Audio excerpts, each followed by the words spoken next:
সফলতার জন্য ইতিপূর্বে অনেক গাছ ভেষজ আপনাদেরকে দেখানো হয়েছে।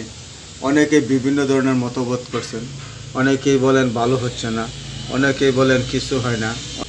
তে বন্ধু, যৌনরোগ মানে দ্রুত বীর্যপাত এবং সহবাসের সময় অনেকের পেনিস উত্তেজনা হচ্ছে না, কেন হচ্ছে না, এটার জন্য আজকে আপনাদের সামান্য কিছু তথ্য দিব। তে বন্ধু, যাদের পুরাতন আমেষা আছে তাদের কিন্তু সহজে উত্তেজনা হবে না, নষ্ট হয়ে যায়। ডায়াবেটিস থাকলে নষ্ট হয়ে যায় এবং অন্যান্য কারণেও নষ্ট হয়, এবং আইবিএস থাকলেও আপনার সমস্যা হয়।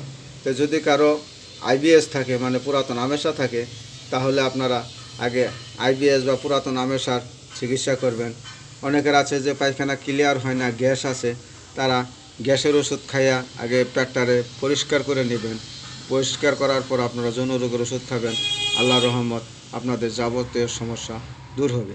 তো বন্ধু, যদি আইবিএস থাকে কারো, তাহলে আপনারা নিয়মিত আগে কিছুদিন বেলশুট খাবেন, অথবা চিকিৎসা চলাকালীনও বেলশুট খেতে পারেন।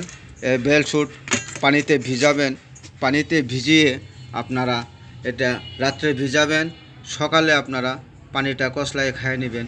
এভাবে নিয়মিত যদি কিছুদিন খান, তাহলে আপনাদের পুরাতন আমেষার সুন্দর কাজ করবে।